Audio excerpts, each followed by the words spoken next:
Here we are doing another podcast. Unfortunately, it's probably going to be just down to two, maybe three of us this time. And don't ask me what number of podcasts this is because I've done lost count. As a post I made a couple times, clip of the week. So we're just going to be reviewing a couple pieces of footage that y'all submitted to the Discord. This is something that can go on at all times.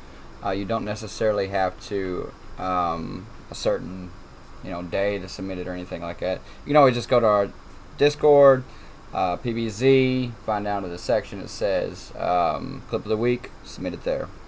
It could be an Instagram, YouTube, whatever way to post it. Or you can send it over to the PBZ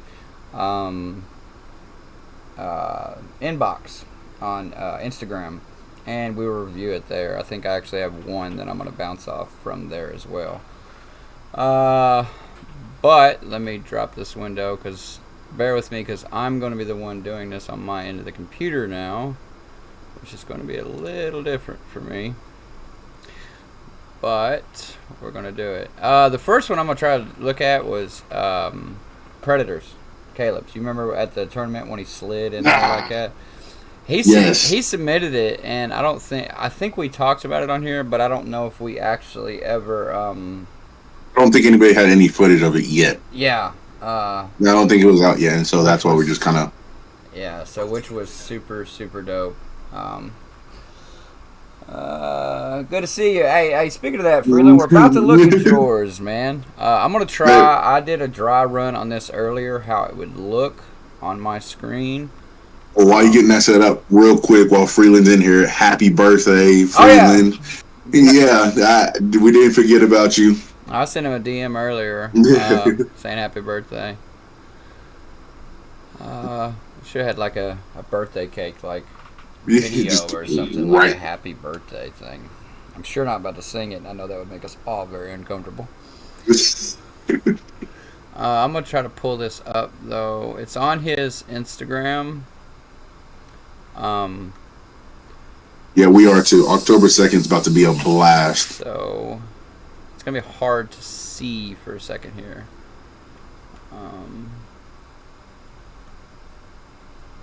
So let me screen share.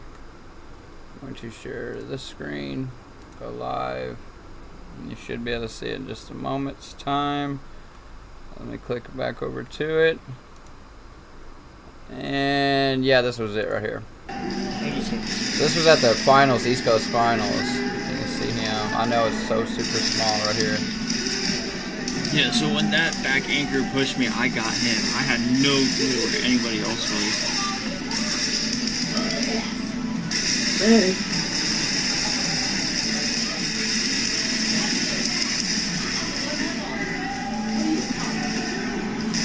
Charges for the flat.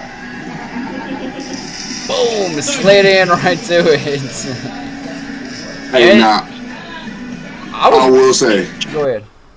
I will say that is a very, very, very ballsy move in that tournament. That was very ballsy, and I believe that was a Kahuna, wasn't it? If you. Yes. All right. So, as I read with this situation and everything else, it was a double. It was a double fault play. It was Kahuna's bonus, but he also got hit while sliding in, so it balanced itself out. It's solid, man. That was very ballsy to jump. I know that hurt. I'm gonna let it play through one more time here. Anybody else was like the sneak to realize, all right, the flag's not going being got for. I don't think anybody else is alive. He sees him run off, not thinking anything else about it. Boom. I remember being down on the further end over there by the main door, and I was crunk. I thought that was so awesome. I just see the bottom of his feet sliding into this wall. Yeah, that's all I see. Just feet out of nowhere. I'm like, oh, he fell. No, that was a dolphin dive. That's what he brought back. He brought back the Call of Duty dolphin dive. That was awesome, man. Yeah, that ain't normally something I would have done. I would have slid on my knees, but I don't know if I would have hit the belly like that. Alright, let me find another one that was brought. And for those who are joining us and don't know what we were talking about with Cajones bonus is whenever one player is alive on the opposite team and you still hang the flag. Yeah. Just one of those, like we were saying, ballsy move to do during a tournament.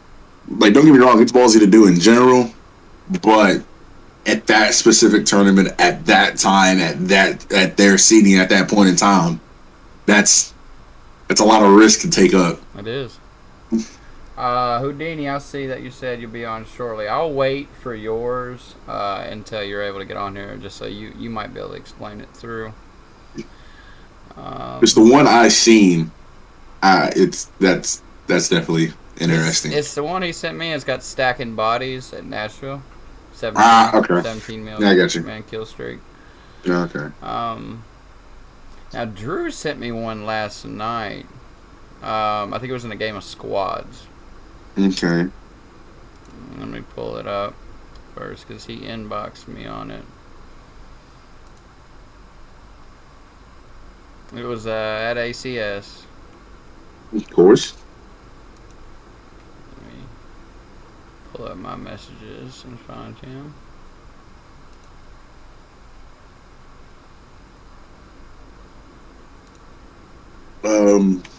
While we're sitting on here and waiting, we have 2 events coming up here back to back. Yes, we do. We have. Go ahead.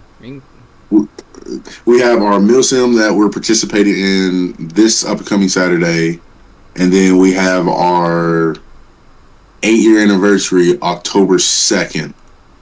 So we got 2 weekends of back to back, like Milsim this upcoming Saturday, and literally the very next weekend, 8-year, which I know anybody who's in here right now, or I know Houdini who's about to hop on, we're all excited about it. Freeland's excited about it. He's able to come down, and it's going to be a blast. We're supposedly have food truck, music, events, giveaways.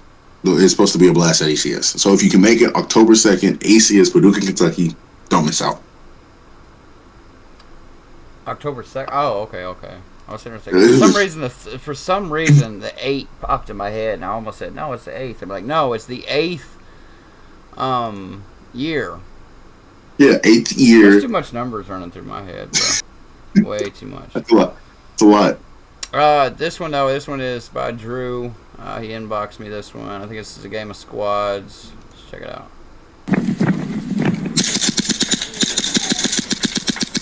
Dumping on him, kids. Hey! He just dumped on him. He said, "Hey." I mean, you got to think that they're all playing with rifles and everything else, and they have fully automatic as an option. Hey! Yeah. Yeah, if I was in that same situation with Drew, 1, 2, 3, 4, 5 kids in 6, there. 7, 8, 9, 10.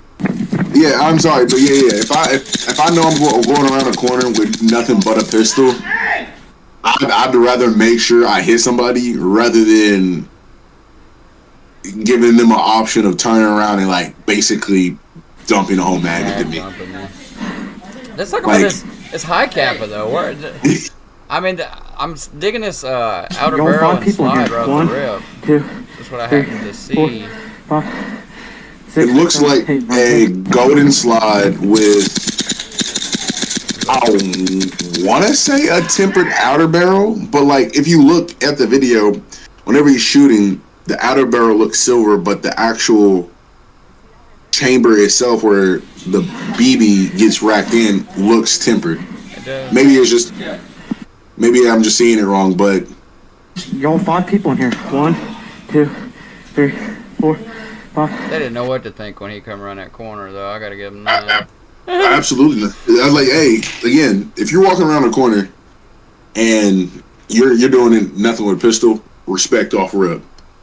If you got more than 2 people and it's more than 2 people around that corner, it's better to be safe than sorry. Agreed. Constantine, I pulled up yours earlier. I'm gonna show you this as well. It will not pull up. Sorry that this page isn't available. So if you have another link that you can send me, if you happen to be watching this, for that to pull up, I'll gladly pull it up, but that's what it's showing at the moment. So I'm not sure why. Two things. Ethan, we're gonna keep doing this every Thursday, always. I mean, mad love, mad respect. Thank you for the shout out. Thursdays are going to keep going on. We're going to keep doing podcasts. If it's 2 of us or it's 100 of us, we're still going to be doing the podcast. And then Predator said at Operation Blood Diamond at HTK weekend after October 2nd. Wait, at HTK? Weekend after? Weekend after. So that's the 9th? I would assume so. I don't have my calendar. The weekend after the... Hold on, let me glance back over here real quick. I'm trying to bounce back and forth. I'm sorry, y'all. I'm a little disorganized. I usually run the computer stuff, so trying to bounce everything around, it usually isn't my gig at all. Okay, so Operation Blood Diamond HTK weekend after October 2nd event. If you could, what... You got any details on that? When it starts? Do we need to pre-register? Anything like that? Because that is the 9th. And we would have found ourselves down in Nashville. But I'm just saying, I want to see what this is. HTK sounds like a blast. Yeah, any of y'all that haven't been to HTK Spilled yet, man, you're missing out. Look, dude, get your little schedule and write it down somewhere and go. It's completely worth it in every kind of form or fashion. The field, the indoor. I'm not sure if they have their indoor open yet to the public like that yet. I'm not sure that answer. When we did it on the finals, that was a special event kind of thing. So, Operation Blood Diamond, is that on Facebook? Is there a? Now I want to look this up. I'm about to. Yeah, let me look this up. My stuff's so slow when I'm trying to do all this.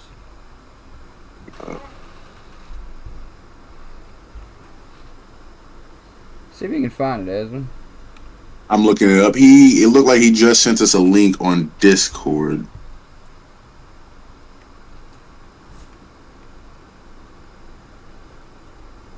Good, then I'll drop it. Yeah, no, we definitely gotta. If it's anything possible, we definitely gotta make it down there because that sounds for sure fun.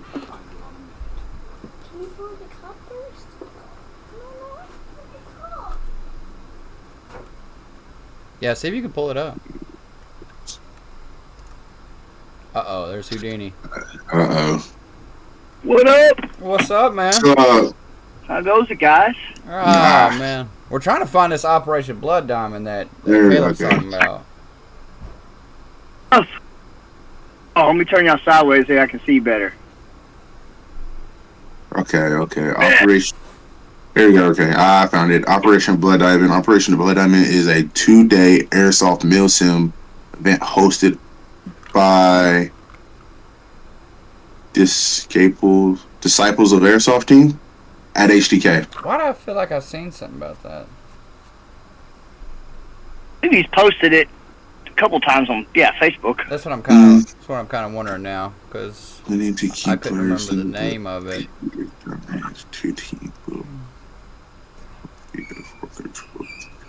Oh, what about him getting the time off to make it to? Yeah, super pumped about that, man. I'm glad you're able to come through in the clutch to come hang out with us. And when you come out last weekend to hang out with us, it was awesome, dude. Super excited about that. I'm ready to do it again. Nice. Oh yeah. Well, I like what you guys are doing with this. Going through some people's videos they sent to you. That's pretty awesome. Well, it's like I said, man, we always come back to just trying to kick it with each other and build up the community. I mean, interact with each other. Hey, speaking of, any of you watching that has not seen the donation that Steve sent out, I think it's a really awesome thing to look into, guys. Yeah, the CX3. Yeah. Yeah, the CX3 at ACS doing the donation for St. Jude's Hospital. That is actually an event that's going to go on as well at ACS October 29th? October 29th? Yeah, it was something like that. Yeah, October Like the end of the 29th. month, yeah. Between 4 and 10 p.m. But all proceeds and stuff go to St. Jude. One ticket, or $5 gets you one ticket. $15 gets you 5 tickets. $25 gets you 10 tickets plus free admission if you want to be out there. Not to mention, for those that don't want airsoft gear, I think there's some Dyson and some cleaning products, because CX3 is a cleaning company, and so they teamed up with ACS. And yeah, it's gonna be. I mean, that's always a good cause, man, when they do stuff like that. Appreciate you bringing that up. Yeah, definitely. Anyways, your video. What is this title? What is this title I seen of 17 people, like a mag dump on these people? This is what I want to see. Huh? Let me, No, a lot of them were, one ball, 2, 3 shots on a person. Not really mag dumping. It was just, if you watch a little bit before the time I specified in the message, okay, so there's seems to be a rental that's in the room with us, and he looks at me and he goes, "There's nothing we can do," because they had this pin. Another guy, once we punched through, it was downhill for the other team from there. well, let me jump over here. So you have between 4 minutes and 5 minutes and 42 seconds specifically starting. So let me actually screen share. I'm going to grab, where am I grabbing? I'm going to grab this one, and let's see if this actually pulls up from here. So we're going to do this, and There it is. okay, so 4 minutes.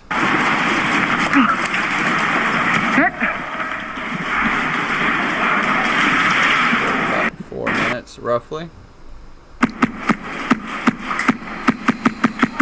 Y'all that don't know, this is Nashville indoor.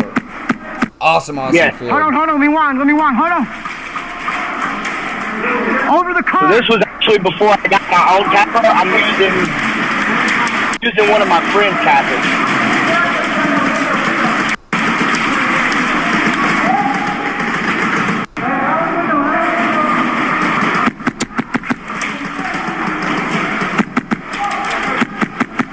That pistol shoots so good. Yeah, it was mostly stock too. Ooh, face! Kind of blows my mind. Mm. I worked my way through. Same team. You didn't hit me.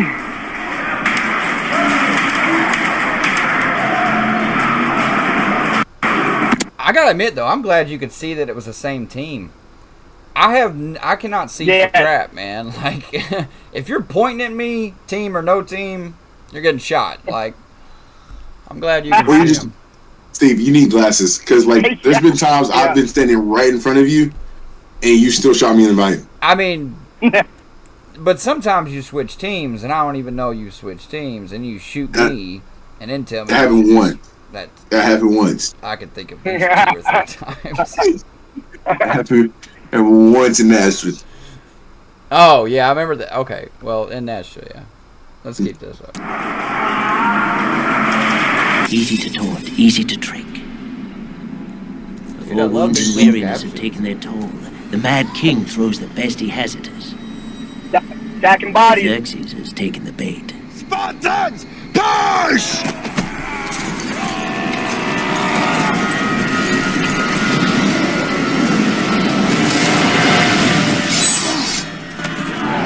Immortals. We put their name to the test. Here comes the pain.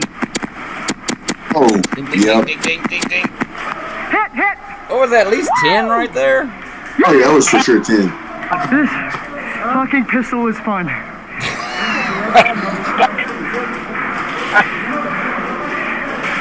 That That was probably my quickest and longest kill streak so far. I think it's fairly close here and there, 11, 12. So we got But I'm two yet set to up hit right in the that middle of max the flag right here. amount or break over that 17 man. I tell you one I'm thinking of is the one that y'all had going on the other day where dude slipped and fell. Oh, Craig. Can I review that one? Is that okay to put? Man, by all means. All right, cool. Esmond, have you seen that one? Yeah, that's what I thought you was gonna pull up. Dude, So that's he goes by Master Jedi. He's prior Army. I've known the guy since I was every bit of 5 or 6 years old. We grew up together, and super awesome dude. Yeah, he bit the dust, man. it was so perfect with the beat. Like, it went so great on with that beat. The timing was perfect, man. I couldn't get Boomba's over it. got some pretty good editing, man. He's definitely. I feel like his channel is one that's definitely overlooked way too much. Oh, there's so many out there that are. It's just. It's true. Very true. Alright, let me pull this up.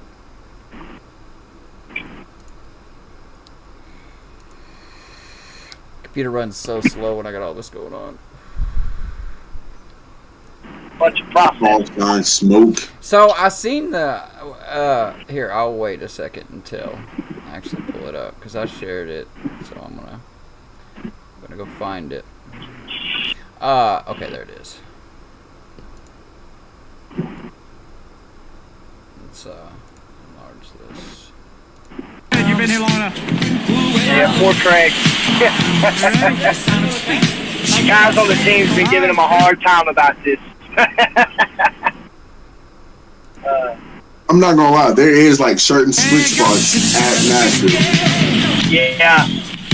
They were fixing to, so the ref had talked them into just doing a buddy rush straight up the gut of the field. Right. And a couple of the guys were like, I don't know, but it only takes one. So Brian was like, yeah, screw it, let's do it. Craig's like, fine, so they take off, buddy. And that's what you get. And I noticed it was kind of wet right here about where y'all was standing, so I'm assuming that's what happened. Is that speed got wet. Yeah, he had stepped in that, and his foot had got, the bottom of his foot got wet. And I guess when he took off, he had noticed some people shooting. Because if you watch, on his way down, on his footage, you could see BBs going over his head. Yeah. So I think he had seen people poked out shooting, so he went to pump the brakes. And, well... Pumped them a little too hard. Well, let's see it. Hopefully y'all can hear it. I think I hit that option.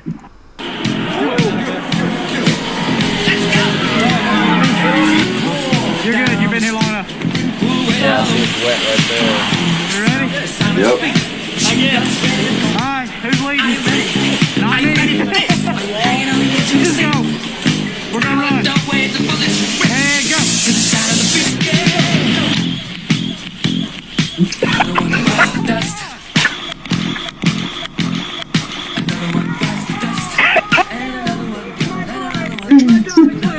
It goes so well with that beat. Nailed it. They said game over everything. He said, yeah, I'm just going to lay here a minute. I bet. Yeah, the ref come up, he said, my boy, my darling player. Let's Are see you this. okay? Just let me lay here a minute. Let's see this. It's the skirt that gets me every time. It's just the skirt right there. And I'm just like, Because you hear him trying to stop. And the shoes are just like, give him enough. And it's gone. Just go. It's really good. I love it. And go.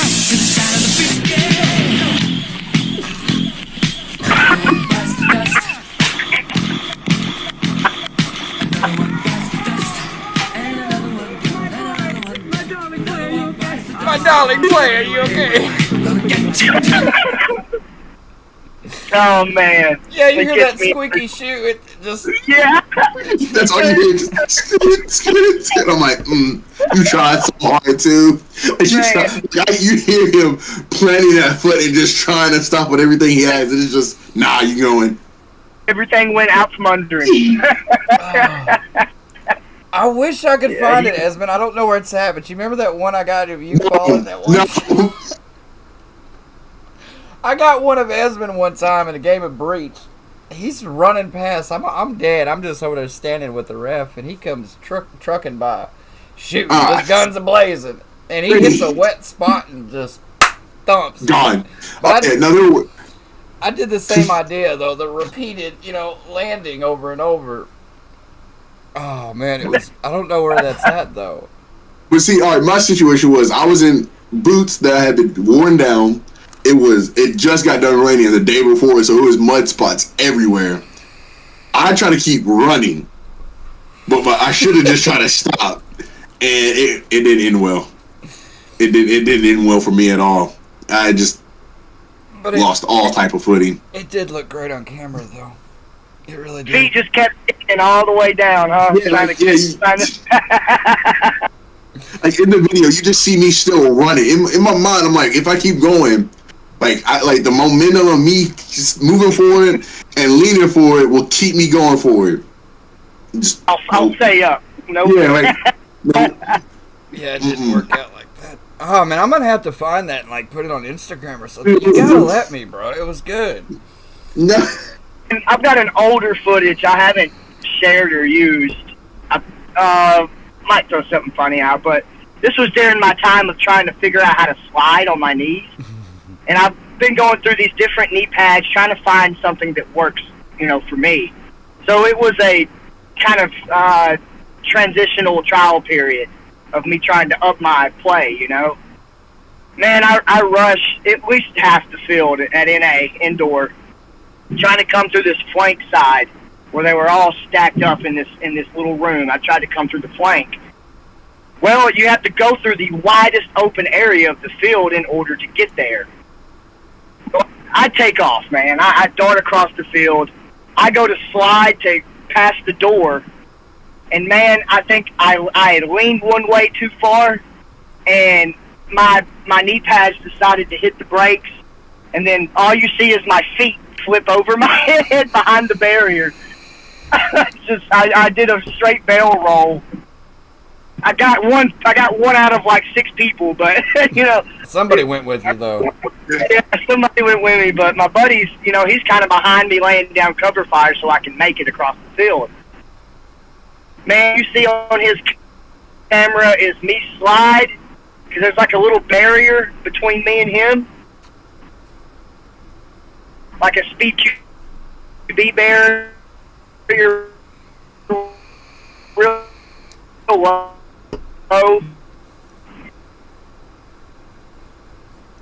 So all you see is me slide, and then my feet just flip over the barrier. Yeah, right? we'll have to see that one for sure. It's a little bit older. I'd have to find it. God knows where it's at as far as in my videos. Man, I remember the first time we went out to NA, and there's not video of this, thank God. And I'm coming around close side of NA, and if anybody who plays in NA, you know what I'm talking about.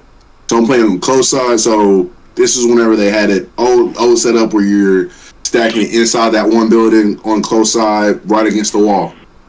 Right. All right, so I'm running down this hallway, and immediately down this hallway, there's a straight 90 turn to the field, right where you go straight into Funhouse. I was wearing my Converse that I've worn for about 2 years straight, so they have zero traction on anything. So I go to stop myself and turn and run forward all at once. My shoes hit the biggest Tokyo Drift move ever, and I'm just sliding sideways, hits this barrier, and I'm just immediate feet over, head down, laying over on the pile of just stuff, and I'm laying here. I'm like, I went from feet to back in 2 seconds. And Justin and Jason look over at me like, "You all right?" I'm like, "I'm fine. I'm just I'm gonna just lay here for a second. That was a lot to process. My pride is hurt right now. Yeah. It would have looked cool if I didn't fall. It would have been cool if I would have just kept going the way I wanted to. So Didn't work out that way. Constantine resubmitted the one, and I just checked it a second ago. It will play of put it on Instagram with him with the double TMs running off one tank. Yeah. And He actually made that hose hook up himself. for the Literally, tank? he's got, for the tank, he made the hose hook up by himself. He went and got a splitter valve, like a Y-shaped splitter valve. Mhm.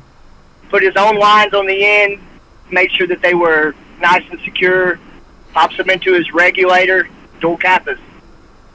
HPA dual kappas. It's pretty dope. Let's see if I can screen share this. Okay. Now I think I have seen part of that video of him running the dual kappas. Which Yeah. I will say, I'm surprised I don't see more at NA. Now I will say kappas are expensive for that matter, but Agreed. a dual kappa run, if you already have the kappas made, isn't too bad. Just the reloading part would be hard, unless you had holsters for both sides. At least be able to put So- one down for a second or something. We watched the entire video because we get together as a squad after like every Saturday, and we go through all our videos and basically just make fun of each other.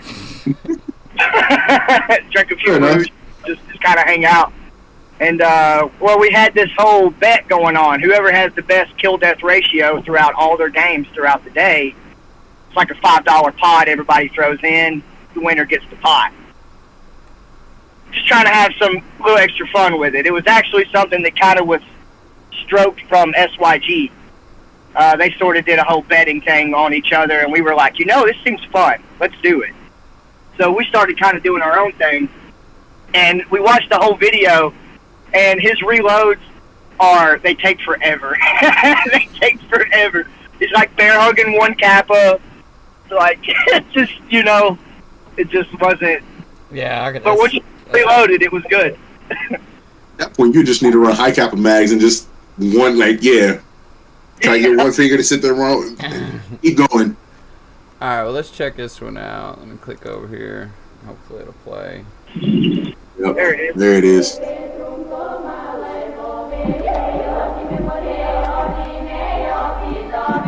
It's pretty dope being in slow-mo like that. Yeah.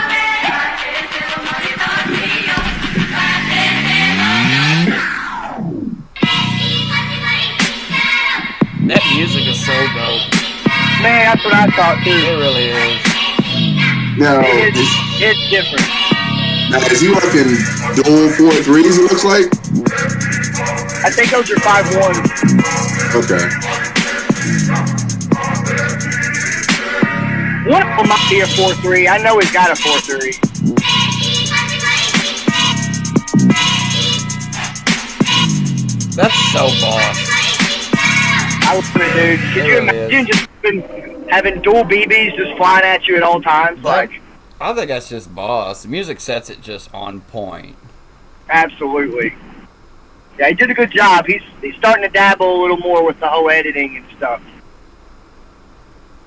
That's in the new one. You know what that almost reminds One's me a of? 5.1, one's a 4.3. He said. That's okay. Yeah. Okay, yeah. That's super dope. I thought he was gonna have. I thought he was gonna have some issues with like air refresh rate. Shooting them both at the same time, Yeah. you're splitting your air to two different guns, and I thought, man, your air refresh might not be that great. So he would cycle them at first, boom, boom, boom, boom, and then he tried them together, and surprisingly, it kept up really well. Granted, he went through almost his whole tank in like 3 games. Yeah, no doubt. That would make me want to go under like John Wick, just got one hand each direction, just kind of firing. Yeah. So there's a part in his video, in the whole video, if you get to watch it, where he's over in Funhouse side, the zigzag side, and he punches his way through, and he gets his certain angle where the enemy could come from either end, and he's literally sitting there with both Kappas pointed sideways, watching both doors. Like, it was pretty dope. It was pretty cool. Yeah, I've never done something like that. Me neither. And to do it on one tank is actually, I mean, that's the best way to go about it. Yeah.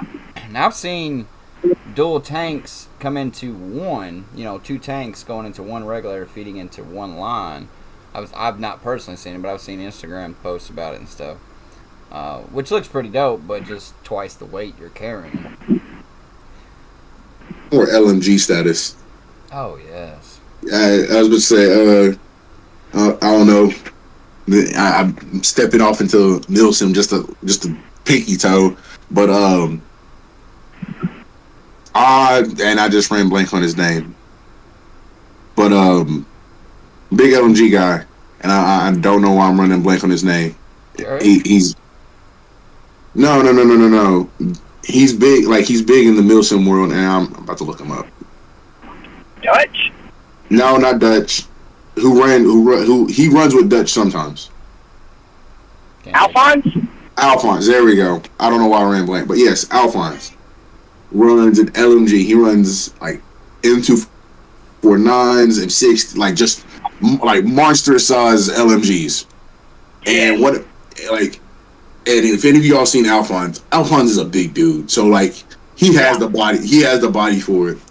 And in one of the videos, you just see him like sit down and like somebody open his bag and it's just 2 tanks. I mean, I'm talking 2, not like the 60s we have. I think they're like 90s, 90-45, something like that. Monstrous tanks, and he's running for 1 LMG. I mean, for what he does, Milsim style, like that's for an LMG that's HPA. I don't blame him. I've never tried. I know Mason said one time he ran an LMG with a jack in it, and he was damn near through a whole bottle and a whole tank about every game. Which wouldn't surprise me, because I personally never played with one. They're not my style like that, but I would be trigger happy like Rambo out there. Like, I know I'd be shooting if anything, a bird moves, I'm shooting over in that direction. Just, just whatever it is. I'll be shooting things that I know there's nobody even there just to be pulling the trigger. Yeah. I mean, if I was going to build a LMG, I would want to build one that has the basic, M4 platform inners, like just the shell.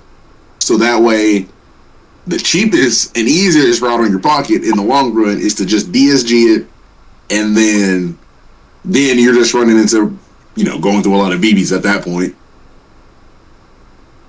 Man. Check Facebook comments. I see 3 comments on Facebook. Mason said, "Bro, I'm so hyped to play." Of course, he built his gun the weekend he can't play. That's I'm sorry. Well, I'll let him bust the news. I'm not gonna say it right here. Oh no, I don't see any. Okay, of course. I gotta look at it. What up? I'm really on the fence about using my Kappa to 8 years. Still on the fence about that. I've got a really good Jack rifle. It's one I used at the HTK whenever we were all playing in the Domination. I mean, I'll say this though. I mean, it used to not be so friendly with pistols, because about everything was a really pretty decent little shot between each cover. But over the last year, ACS has added a whole lot more, and especially since Danny's took over as head ref, man, he's made just you got small little points of cover everywhere. So running a pistol is completely doable. I mean, it really is. I'd bring the pistol just to flex if I were you. Look, dude, it crossed my mind. Dude, you have a $400 grip alone. I would just show it just to flex. Yeah.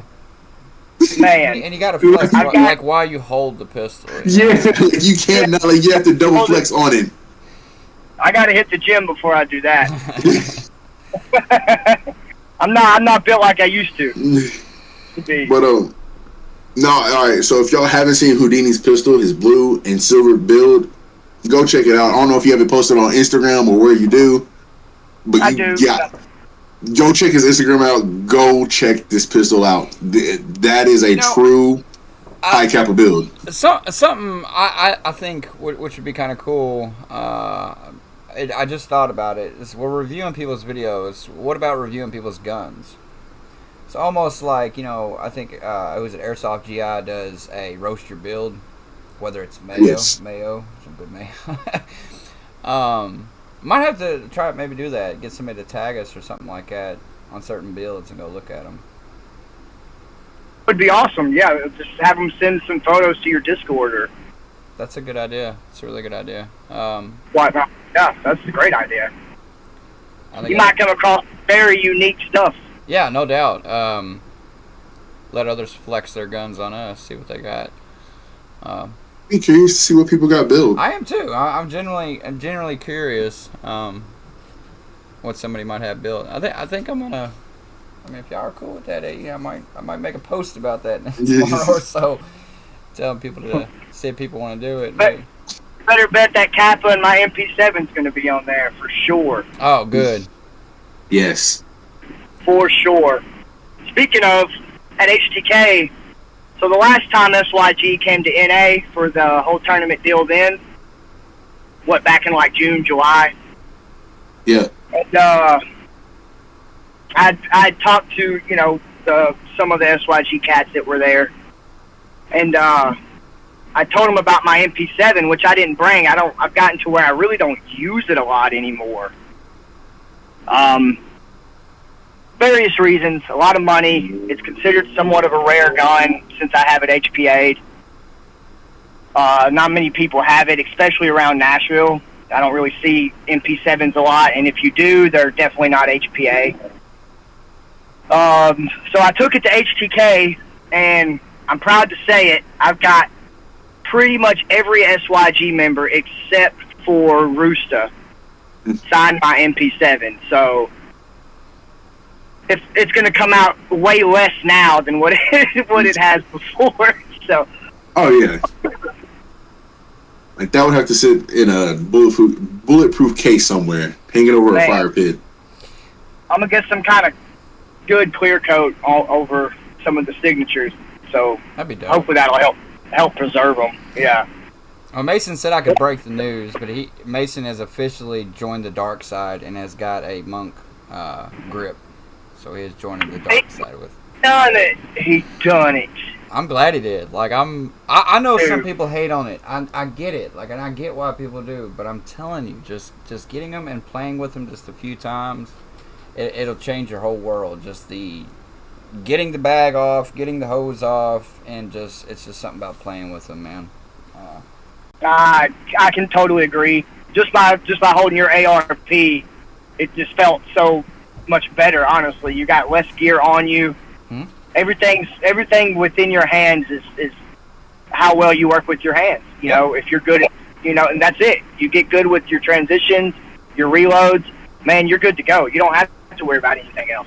Yeah, it's super. I personally, ever since first one I ever seen was Demo ran one in a video last year.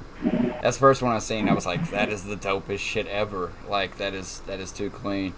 And then to finally get one was really cool. And I admit, Esmond can testify to this. The last couple days, I've been a little bit like, hey, I almost want to put a stock on, because I got one of my teammates 5.56 that I'll be using in the Milsim in a couple days. Super dope looking gun. But it's the picture of that, yeah. It's just something about the stock that's just like, brings back memories. It really does. All right, Houdini, maybe you can get this through his head, because I'll try to get it through his head. Just tell him to invest into another gun. Man.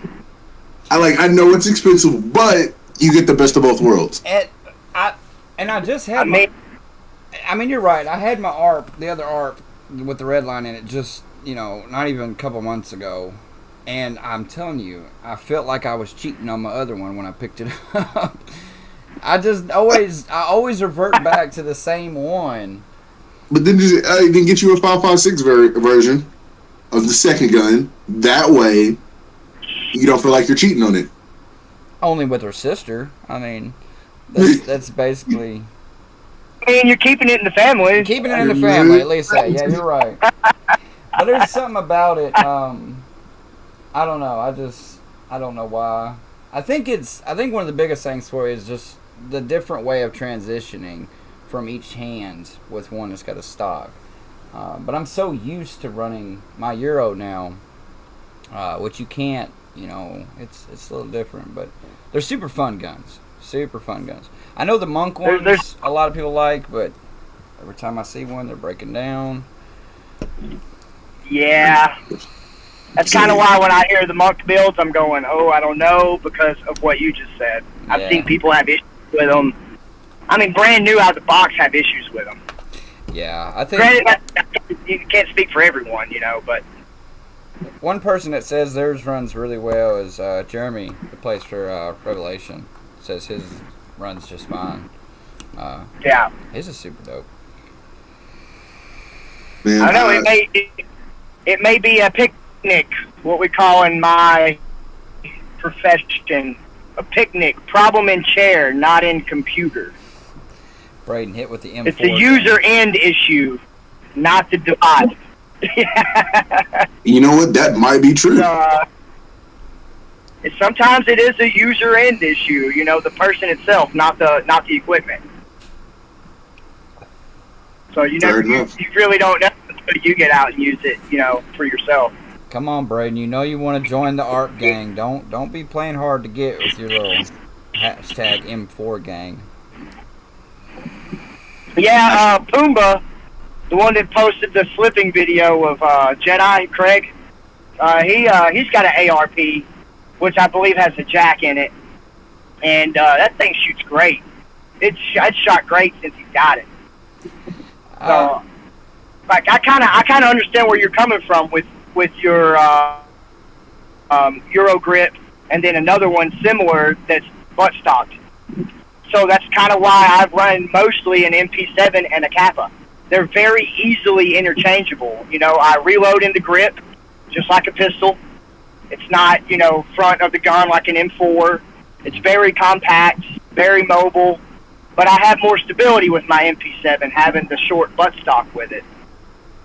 So I kind of get what you're coming from with that. So Mason wanted me to say ID-10T error to you. What's that? 10T error. That stands for idiot. Idiot. I like it. Yep, you could see it in the I see in it. the code. I was wondering why if y'all had something going on with that or like. Mason would be the one to know that, given what he's going to college for. That's a little bit of tech lingo there. So we used to run around the Marine Corps for like the new people coming into the military, fresh out of boot camp. And we would have a small stack of ID-10T forms, which obviously when you look at it, spells idiot. And we would give it to them, and it had all this stupid information requesting them to fill out.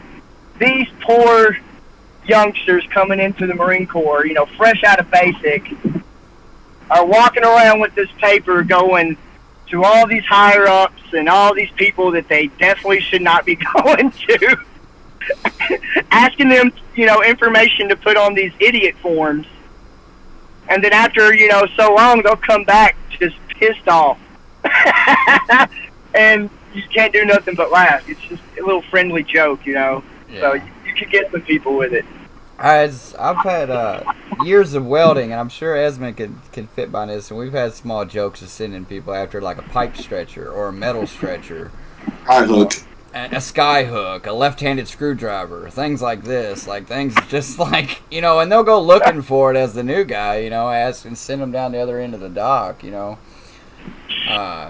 or tell them a spark sample. I've had a guy search for like about an hour for a sky hook. A sky hook. Yeah, that's a very common one. The pipe stretcher is one of my favorites. At National, I used to send people to the tool room. And the tool room guy, he knew what was up, that how many times we was going to do this to people and send them down there for a metal stretcher or pipe stretcher. Some people would catch on to it pretty quick. Some others not. They'd go about their way, looking around at every dock they could for a pipe stretcher. All the while, our foreman's getting pissed at us because we sent their guy off. It's all a good fun though. Yeah, you gotta have fun sometimes. It can't always be serious. That is true. Until they're gone for about an hour, then yeah, they get a little upset. I mean, you could pull this in airsoft, like a left-handed high kappa. Like I got a left-handed high kappa. I'm about to get a right-handed. Just see what somebody says, just sitting there explaining it, and they're just kind of looking at you like, what? Next thing you know, they're at home Googling it, The thing you're changing is the charging handle on your kappa. One on the left side, one on the right side. You could probably get somebody with that. I'm not gonna lie. This is my left-handed high kappa. See, the charging handle's on the left side. Fair enough. Facts. You should try it. So I'm interested in this this picture. I mean, since we're what I was talking about earlier, people submitting in some pictures of their guns, of their builds. May have to do a loadout one too, because I've seen some pretty interesting loadouts. ACS, a lot of people, or into that group, a lot of people post, usually a loadout of some kind. But I think a gun would look pretty cool. Mine is very basic. Mine's very basic. Straight. Mine's very basic, but just different. Yeah. I mean, for what we play, there's really no need to have all that extra crap. Like, there's really no need for a chest rig and a battle belt. Like, one or the other is plenty. When it comes to milsim, people tend to wear a lot more. Yeah. A lot more.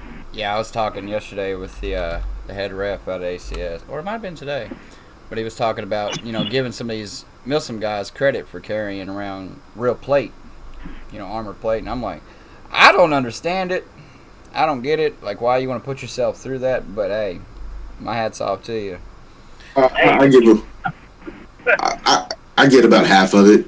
I mean, most of those guys, and a lot of you'll hear this come from a lot of milsimmers. They'll say, "Oh, we use it as a simulation of real life, and a practice of what we can do or what we will do with a real firearm."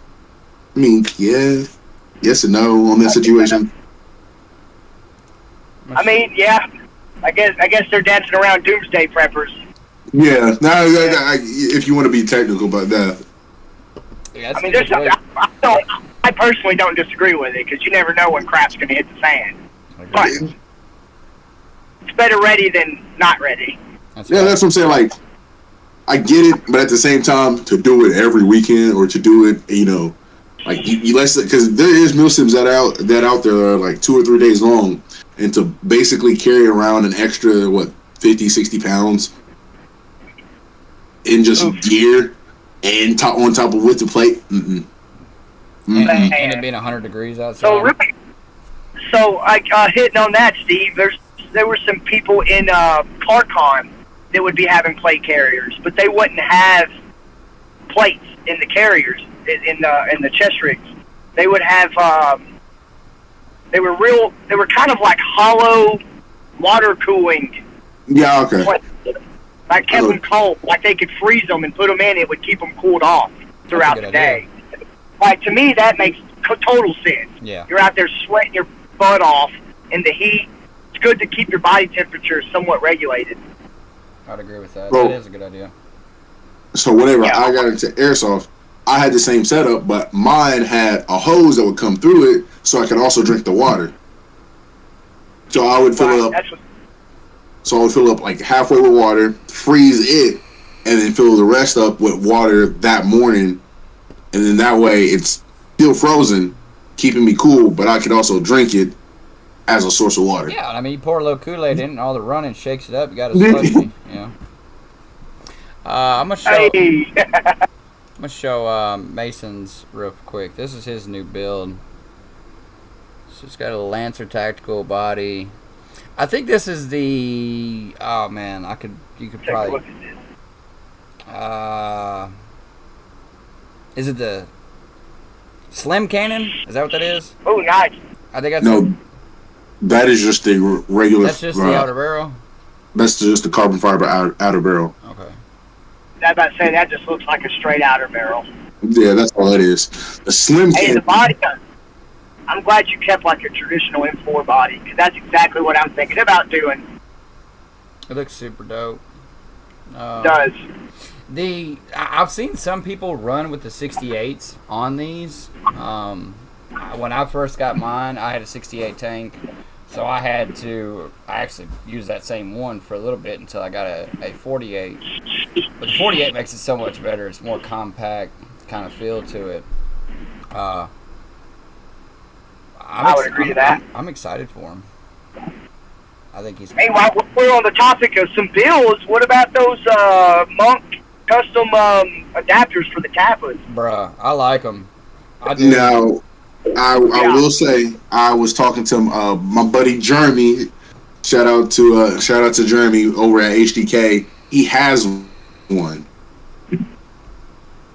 and I talked to him about it for a little bit, and it's definitely different. I will say that much. It is definitely a different build. I won't go into the details of it, but I think Really, one of the biggest things that's kind of holding me off on it is the reload. I know me and Steve had this conversation on Facebook not long ago, like yesterday or today sometime. But I don't see how the reload would be as effective as the normal like primary. It's nice to have the mag tucked away, but I don't see how you can keep your pistol at the ready and pop a reload without having to point it up and reload. You definitely would be pointing up for sure. hey, Steve, you think you can pull up a picture real quick? Of what the- we're talking about? Yeah. Yeah, that's what I'm working on. My computer's Okay. slow. I saw a post, apparently T-Rex, I think T-Rex Arms makes one too. Maybe. That I'm not sure of. I know a Euro Tactics does as well. Somebody commented, it was actually Dylan that commented, said Euro Tactics has one as well. Okay. They are super dope. I'm kind of wondering, I mean, it seems like the first generation with Monk seems to have a lot of, it's almost like a test run.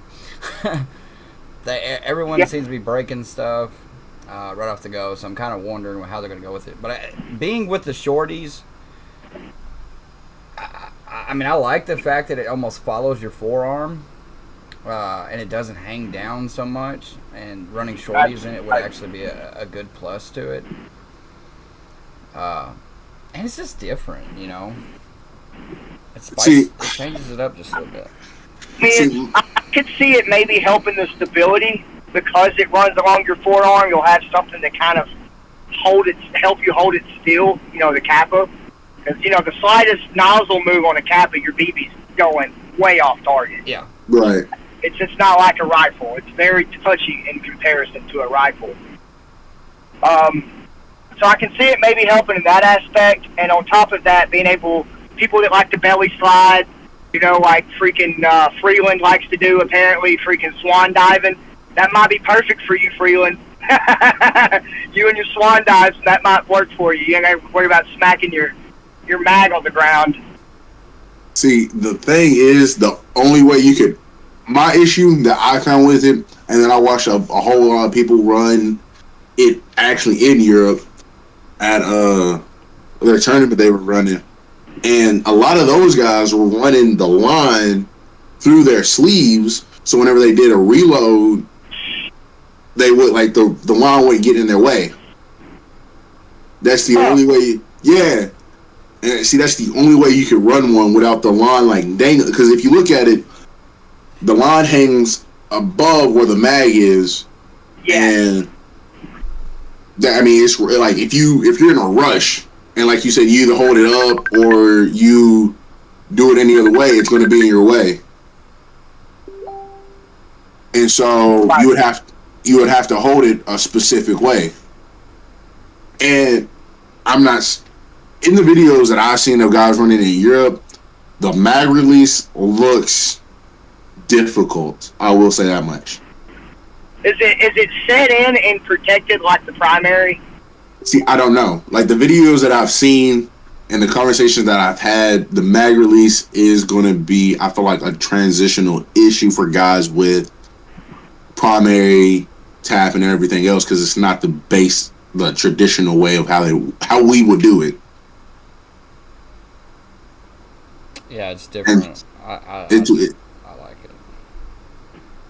And so that, like, because like every guy that I've seen in Europe running one, they would switch mags in between matches. Like they would try to they wouldn't overshoot, so they would know they would still have enough rounds in case they do have to make a break play. But as soon as the round was over with, you seen them immediately in between the round drop the mag, switch it or reload to another one, and like do that same process over again. Man, I feel like that's a big hindrance, especially if you're playing tournament. Oh yeah, no, like definitely, like some of those guys were definitely holding themselves back in that situation because they were running either the 170s or 190 mags, and they were having to like almost conserve themselves with each shot.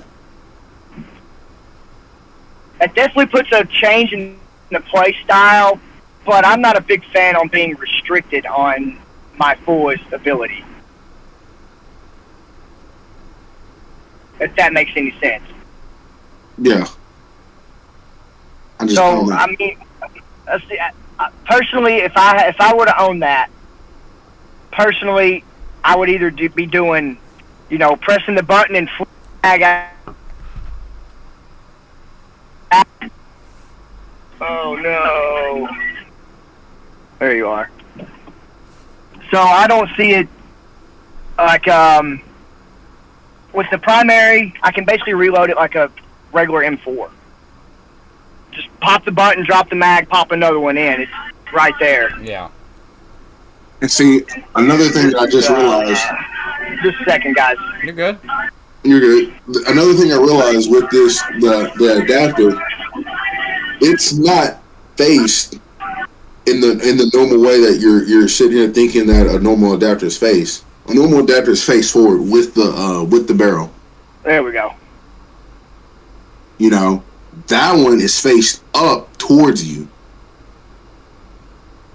So it wouldn't even be going in the same way like, you're regularly thinking. It would go in with basically the back end of the mag facing towards the round while the front end is facing towards you.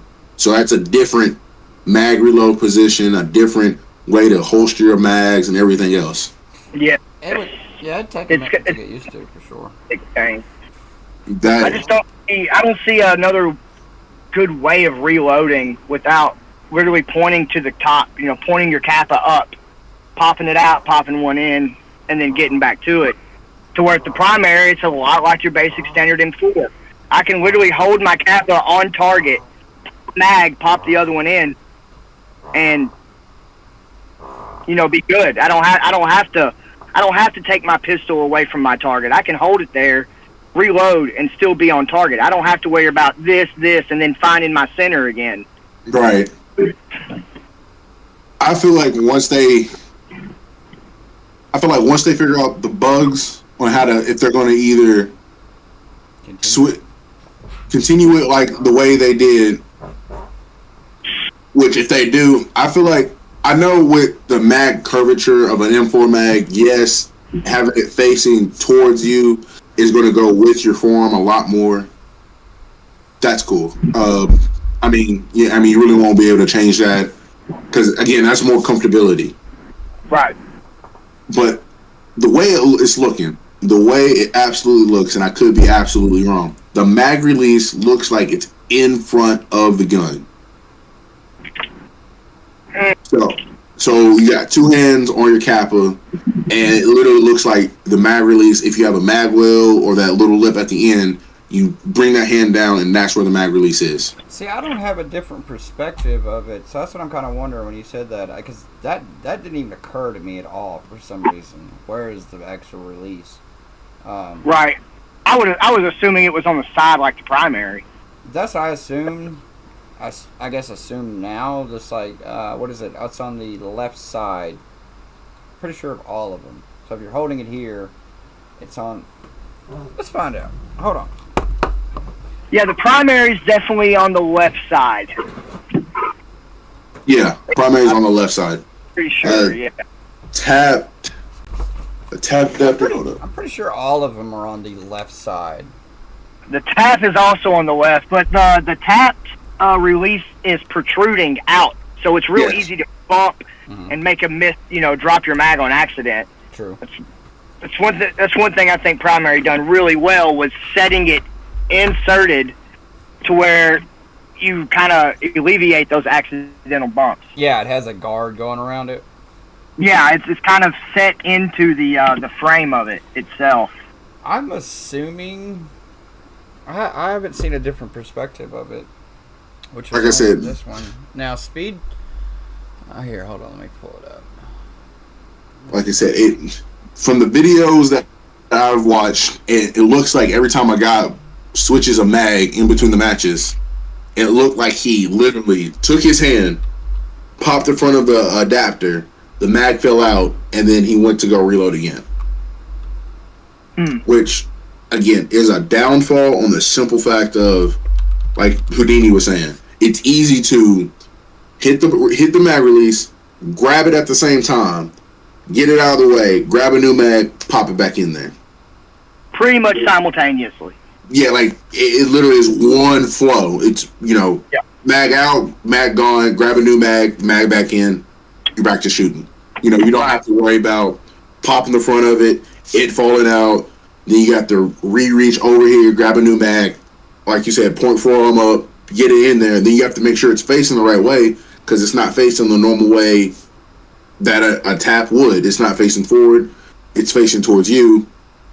That's, again, practicing new reload stances and everything else. I just don't like the fact that I have to take the barrel of my weapon off of my target. Yes. Off of my target. The same with an M4. That's how they teach you in the Marine Corps. If I'm sitting here blasting with my M4 and I got to reload, my barrel and my sight alignment does not stop. I'm literally like this, pop, boom, boom. There's no readjustment. There's no nothing. You're still on target. You pop and you keep flowing. All right. When you take that center away, and then you got your pistol up here or to the side or however you're going to do it, that disrupts a lot of things that can really help the edge. Your edge in a game. Oh, absolutely. Me being a backline player, I 1,000% understand what you're saying. Because there's moments where literally I'm going, and literally I'll take like a 2-second pause, hit mag release, and then as I'm hitting the mag release, I'm grabbing the mag, my finger's coming back to the trigger, and by the time I'm back to the trigger, a mag's either in and set, or it's, a second away from being clicked all the way in. Right. But you still have the line. Yeah, I still have the zero of like as soon as I start pulling the trigger, it should be maybe millimeters off of where I was shooting last. Yeah, at most, to where if you have to move that, you've got to re-zone back in. So you're looking at maybe a 3 BB shot before you're zeroed in, as opposed to a 1 or 2. Exactly. That could be a huge difference, especially in tournaments. Oh yeah, that's 3 BBs is a 3 BB shot compared to a 2 BB shot is a world of difference. And like you said, we realize that because we've all played in a tournament, but a lot of people outside looking in won't realize that. And so they have a small video. I'm just going to kind of let it play in the background there of him using one. I'm not sure who this player is that's using one. There it is. Hi. Yep. Yeah, it's definitely in the front, right there on the top. Oh, that could be a problem. That could totally be a problem. Bumping into something just like he's doing, going over the X right there. You go over a barricade and you bump that, and your mag falls out, and you don't know it. Yeah, you at least have one shot left, and that's the one that's in the chamber. That's it. If that, depending if you got a good enough hop up, it might hold one. But they got a slick look. I gotta. I kind of wish they would change the air nozzle, not on top. I wish the air nozzle came out probably the back side or the front side instead of the mag release coming out the front. Something of that nature, because I feel like on your reload, it's bad enough you got to pull your gun up or to the side, but now you got to worry about that line coming over the top of your mag and then catching it and all that. If you can move that out the bottom or something of that nature to where it's not in the way, I feel like that might help. But like you said, man, I think this is like a trial and error thing. They're trying to innovate, which is really good. See, there it is. See, in the video, if you were paying attention, the way he had it, the line ran, is the best way possible for you to going to do it. Is he was running it through his shirt.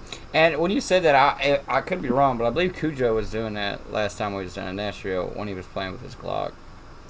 Yeah. I think it was in there. And which it I think that would be transitional issues. Because if your line's not long enough and it's running through your sleeve and I have to switch to my left hand, now I got my line pulling from my right sleeve across my body into my left hand. At that point, you would have to stick to, and again, that messes with a play style. You would have to stick to, okay, so now, all right, so during the tournament, I will say, Imagine said Cujo used green gas. So yeah, he didn't have. Did he? Yeah. With that being said, you running it through your shirt like that, you would have to play on the. So let's say you're right-handed shooting coming through your sleeve. You would have to play left side dominant to where basically your whole entire right side would be almost pointless because you would always have to be pointing left side. If that makes sense. Yes. Predator said use a dual line, put one down each sleeve. Hey, yeah, you could do that. But, pop the line, plug it back in, shoot left-handed, pop the line, plug it back in, shoot. I have a few tap mags, but man, the idea of that doesn't fond me much. Is you got to change mags and then rehook up a line like every time you want it, and like that's the only thing kind of keeps me from it. Exactly one reason why I went to the adapter. Braden said you'd get very good at switching lines. Pretty good. Yeah. Oh yeah. Find a way to speed do it. While you're fighting with your line, I'm going to be on my second mag hosing you down.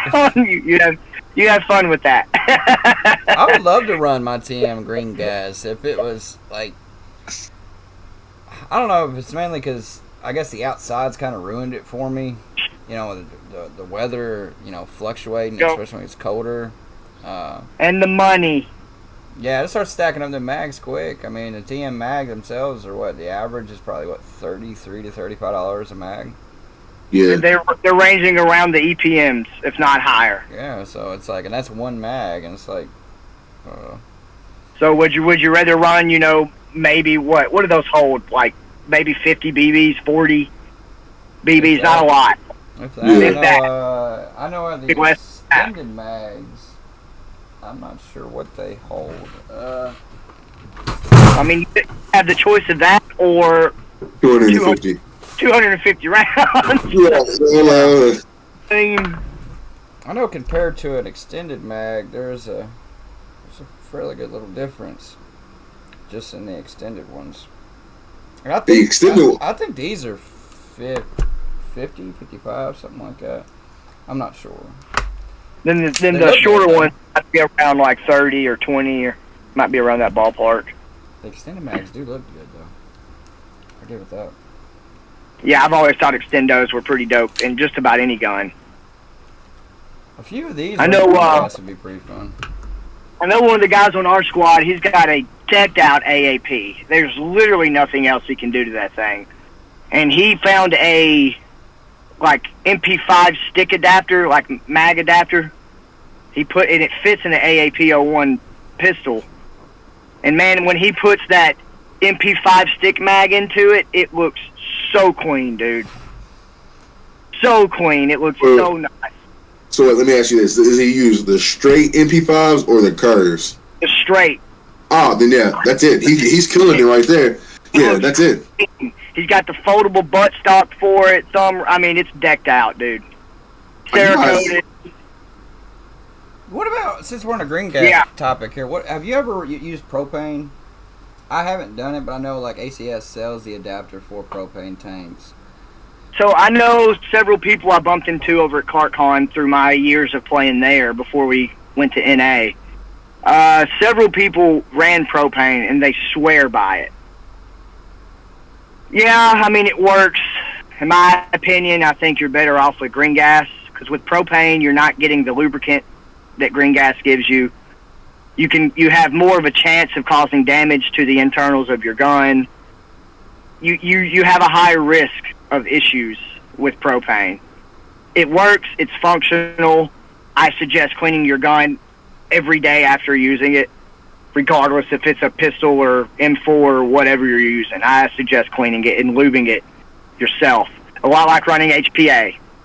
HPA doesn't lubricate while you're shooting like green gas does. That's why you should clean your guns if you're HPA and lube them yourselves. Yeah. So it's a bit cheaper. You can get it pretty much anywhere. So it's got its perks, but I'm not willing to risk the damage of my weapon. I get that. Yeah, I've never used it before. The thought crossed my mind when I seen that they sold the adapter at ACS. And I have a tank sitting outside, a small one, but just never actually committed to it. I'd like to run green gas, but I feel like my money could be invested in other places opposed to buying a bunch of mags. I'm too trigger happy. What you said. But, Talking about green gas and propane. You remember that, what was it? It was a few weekends back, but this kid brought out a gun that took not one, but 2 CO2 cartridges inside the mag. Holy crap, really? big ass mag. It was a thick mag. And and he gets to chrono, and oh my god, like with 2 fresh CO2 cartridges, I think he was clocking in at almost like over 4 joules. Yeah, that's what I was gonna say. At least that. I know them first couple shots with CO2 are pretty powerful. Right off the bat. First couple of shots he was doing, I think like 4.5. Oh, that's ridiculous. Off of 2. You could keep one of those in your car as a non-lethal weapon with a brand new CO2. Like, especially with like a 3.2 BB in it. You can fight somebody off with that. That some bitch will hurt. And I was sitting at chrono, and it's early. I'm still not even paying attention yet, and I'm just hearing the ref Danny go, "Whoa!" No. And he kept shooting. And, you could hear after a while, from the first shot to, about the 10th or 20th shot, he was, finally getting to that point where it's all right, you're sounding okay now. Hits the chrono, and he's barely under the M4, what is it, 1.45? And he's barely under 1.45, and they told him, after you switch CO2 cartridges, you gotta come over here and re-chrono every time. I think the kid played maybe 2 games, and then it was all right, I'm done. I would sell it. Yeah, when I've used CO2, the only time I did is when I first got started playing. I did an AW that I had, and other than that, I ran the same AW as a sidearm for a little bit, just to have it there, just in case. Never really used it like that, though. When I use pistol, I usually use it for the game as a primary. I never did CO2. I did green gas quite a bit there at first. And it just got so expensive, just the gas alone. Oh, yeah. What is it, $12, $15 a bottle? There's nothing wrong with it. It's just, man, you can't...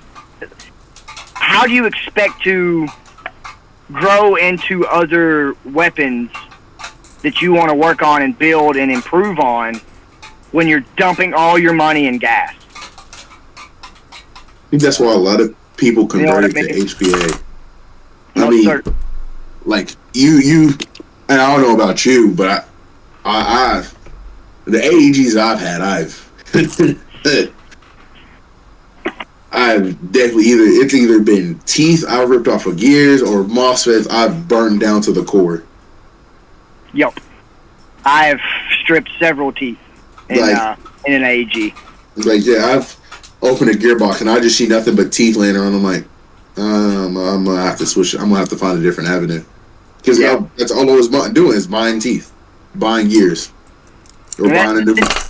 That's the awesome thing about HPA. I know people associate HPA with Speedy Boys and whatnot. You know, whatever, dude. To me, you're almost dumb.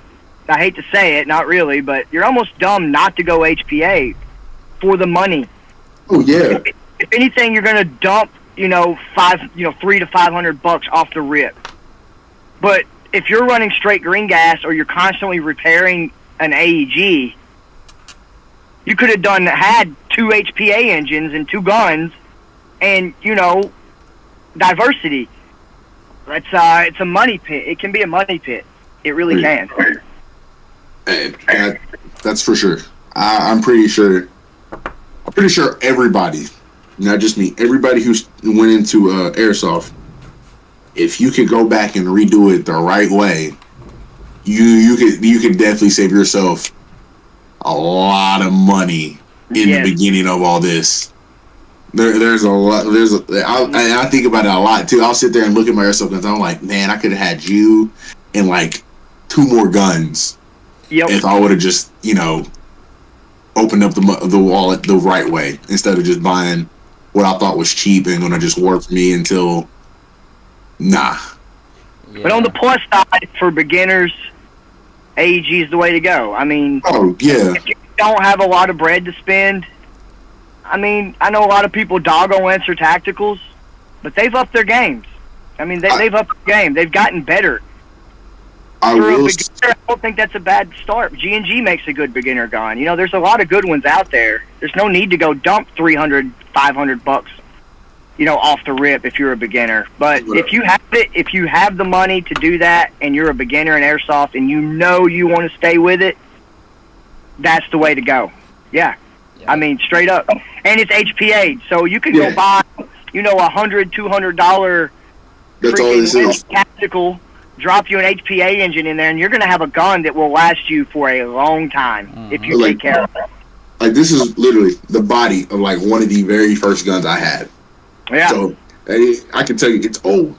It's old. Still pumps, though. Still kicks. Yep. And over time, like you said, bought an engine, put an engine in it, bought a new rail, bought a new butt lock, and look. It used... For right now, it's my tourney gun, and there you go. Shoots beams. It's great. Like you can buy a $200 gun for your beginner gun, have it for the rest of your life. Something finally breaks in it, and you can switch over to HPA and not even realize the difference. Like a few months ago. Damn. I just changed this one like 2 or 3 weeks ago. Yeah, I ran that same combat machine G&G. Is my brights turned on? To James not long ago. Right. So like, it was a good gun. Appreciate it. And what you were talking about, Houdini, Lancer Tactical actually just came out with their Gen 3 guns. Gen 3.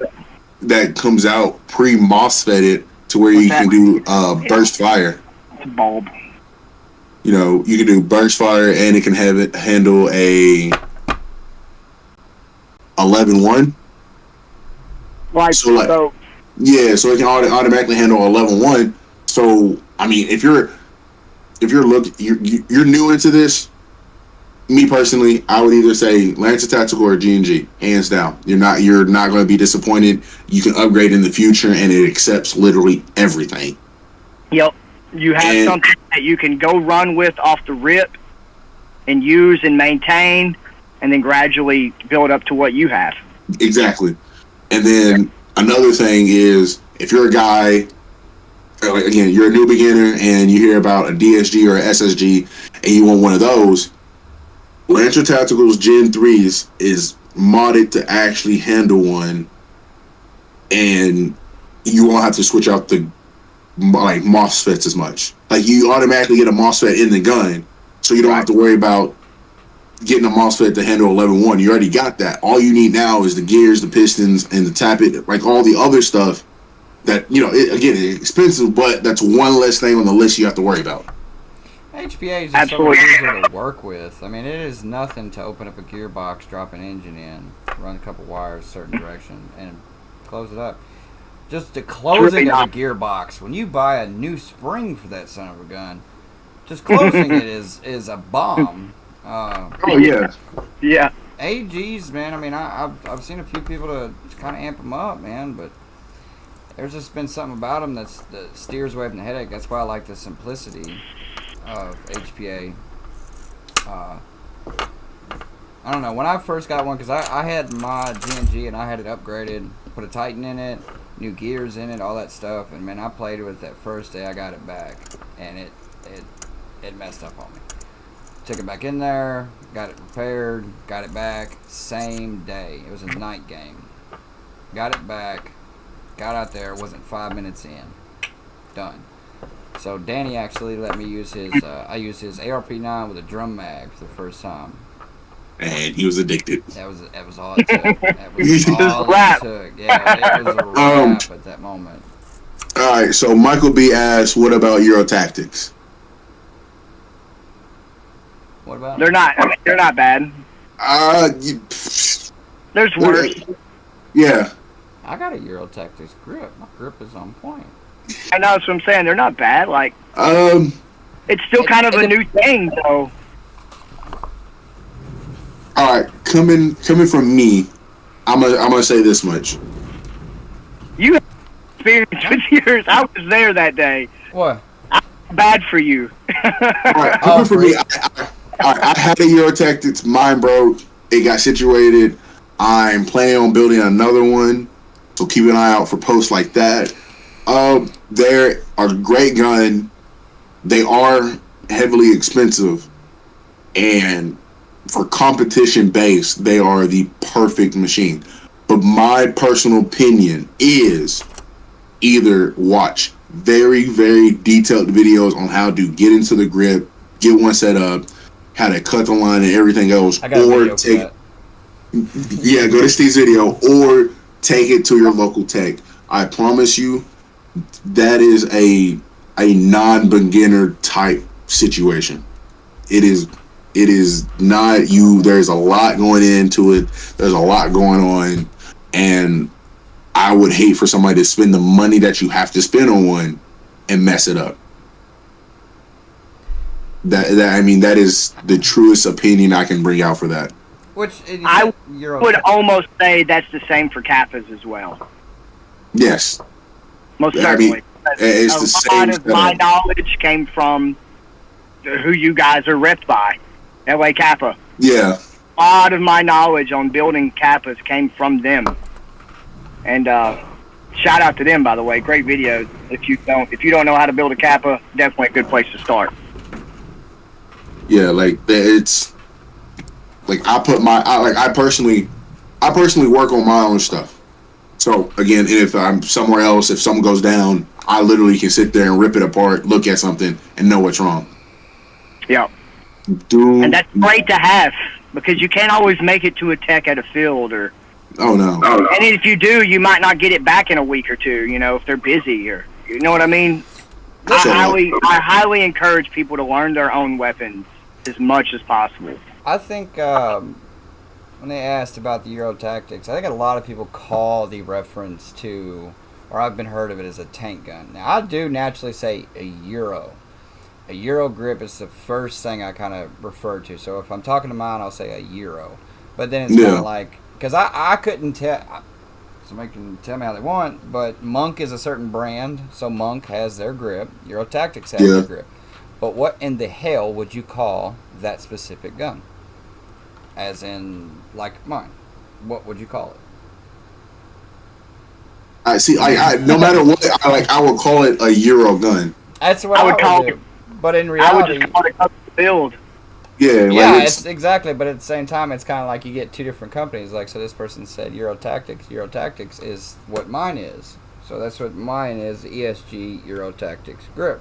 But then you have the Monk ones, which are, from my understanding, the Gen 2s. That a couple of, I think that's what we showed earlier. That Mason's guy's a Gen 2 is his Monk. It's what it no, his is I think his was the ESG. Euro. Yeah. His was a Euro. But all right, so I'm looking into getting the Gen 2s. I like the Gen 1s, but unfortunately, like I said, mine broke. The reason I like my Gen 1, I've had the Euros that they have, and I had the Gen 1s. I have a bigger hand, and so the Euros feel like blocky to me. Like it feels almost too. So like the one I have, the ESG Euro Tactics. Yeah, it's too blocky to me. Like I can't get like a really comfortable grip for me on one. And another thing I like about the Monks compared to the Euros, the Monks come with stippling tape. Yeah. And so if you're not wearing gloves or you are wearing gloves, you get a better grip off of it. Monks are more rounded off. The corners aren't as, as pointed. I mean, they still got the points to them, but I would agree. so It is a fairly, my hand's not all too big, but that is a pretty decent. Yeah. yeah, I get 2 fingers under that. Now, granted, I shoot with my middle finger. I'm Yeah, constantly so- shooting with my middle finger, so one finger's always sit here. So I'm usually like that, whether it's left-handed or right. Always shooting with this one. I'm never here. you're never fully gripping it. No, never at that point. This beaver tail creases my thumb. Like, I stay up real close to the gun like that. So it is kind of big. It is squared off a little bit. But this one over, from what I've seen, at least with the Monk 1s, Gen 1s, this one's definitely built a shit ton tougher than what the Monk was. So I'm most likely going to get the Gen 2s just because the videos and some stuff I've looked up on my own, they are tougher. Like by far. You're really not going to have much of a option because they're discontinuing the Gen 1s. Yeah, so you're going Right. to end up with the 2. Yeah. Right. I mean, like, I would, again, Gen 1, Gen 2, you got to go with the Gen 2 because they're fixing all the corrections out of their Gen 1s. That's one thing I'm kind of waiting on with those adapters from Monk. I'm waiting on them to maybe weasel out some stuff because it's their first go around, So that's got one. Yeah. Yeah. Yeah, they will. I mean, obviously, like, this is a company, Monk is a company that is, like, shout out to whoever their design team, their creating team, shout out to them because they are literally building new age stuff in airsoft that, I mean, I don't think there's been conversations. There might be conversations or like, hey, what if, the tank was on the gun instead of, on your back. Conversations like it, but to actually physically see it and have it, for some of us, it's like a dream come true. I agree, especially when you come from, like, I played paintball a lot before airsoft, so Yeah, like, I'm, basically similar. Yeah, I was going to say, I like what Braden just said. He said Monk does a great job at listening to their community as well. I definitely, no doubt about that. oh, yeah. That they're showing hunger for new innovations, for new Yes. things. And that's great. That's one thing I really love about LA Kappa when it comes to the Kappas. They're Absolutely. constantly coming out with new type things when it comes to Kappas. And it's really awesome to see on an M4 type platform. Which in 100%. most of these guns here, let's be honest, these are more indoor guns. They really are. They're not necessarily built for outside. I mean, hell, my inner barrel alone is maybe 4.5 inches sitting in there because that also has a tracer sitting in there with it. It's here. I'll show you. It's super short. So range, don't ask for it. But I'm usually not shooting anybody too far. So that's about. I hate to give you the bird, but that's about what my barrel is there. Then you pull this off, so we have like a whole middle finger and up to my knuckle. Then Sweet. push into the hop up. Not much, just barely. It's short. But again, close range. It'll make it across indoor, no problem. And see, like, That's actually longer than the barrel in my MP7. Yeah, I could imagine. Yeah, being for that one. Yeah, I hardly ever take that outdoors at all. So see, like, again, Monk and Euro are based out of Europe. Mm-hmm. And I feel like that's why a lot of people call them Euros, because they're literally, no matter where you get them from, it's coming out of Europe. It's a company that is based out of Europe, coming out of Europe. If you get them from Airsoft GI or wherever, they're still coming from Europe. Yep. So I feel like that's where the whole Euro thing comes from, because that's where you're going to find them. But those two companies are feeding into Speedsoft over there. I don't know if anybody pays attention to Speedsoft over in Europe, but that is a sport to them. That is not a competition. That is not for games.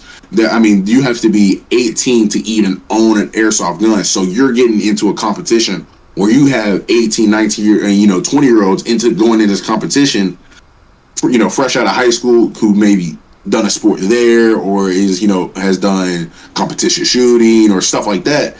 And I mean, I'm 21 and I've been out of high school for 3 years now, going on 3 years now. And I needed another competition after I got out of high school. This is it. It fed right into it. So them having that rule set, then them having SpeedQB, Euro Tactics, and Monk were destined. I mean, they were destined to grow as a company over there. I mean, it was no other choice. Somebody was going to build the innovation of SpeedQB. Isn't this art just so sexy, though? I gotta throw that out there. But something I was gonna touch on real quick was, it's coming real popular lately, is the upper receivers. A lot of people have been touching base on the whole upper receivers now are nothing like your traditional ones. I mean, we're not even in the rail anymore. We're leaving from rail now going into this whole entire upper. And the only thing you're keeping almost original is your lower. Man, I haven't had one yet to say what I think about them. Braden's been talking about one. I think it's El Diablos. El Diablos. Yeah, I think they're a good print that makes the whole upper receiver. But it seems to really be transitioning. I mean, that's, you put a hopper on that. That's a paintball gun. All right. So in Europe, I've talked to a few guys over there. In Europe, before airsoft, their main sport was paintball. So at that point, I think, again, you have to be a certain age to even own a paintball gun. I don't think it's 18, but I think you have to be 16, 17. I might be wrong. I might be wrong on that. I'm not 100% sure. And so, but their main sport was paintball. So what they would do is they would get their hop-up set up like a regular paintball, where they have to lob them instead of shooting them straight. They would literally curve them up and like over and hit you with them. Mm-hmm. And so a lot of this stuff is directly coming from paintball. That's why, the whole upper rail is one carbon fiber piece. It's lighter, it's, no rail, and you get to get that more paintball feel without the hopper being in your way. Yeah.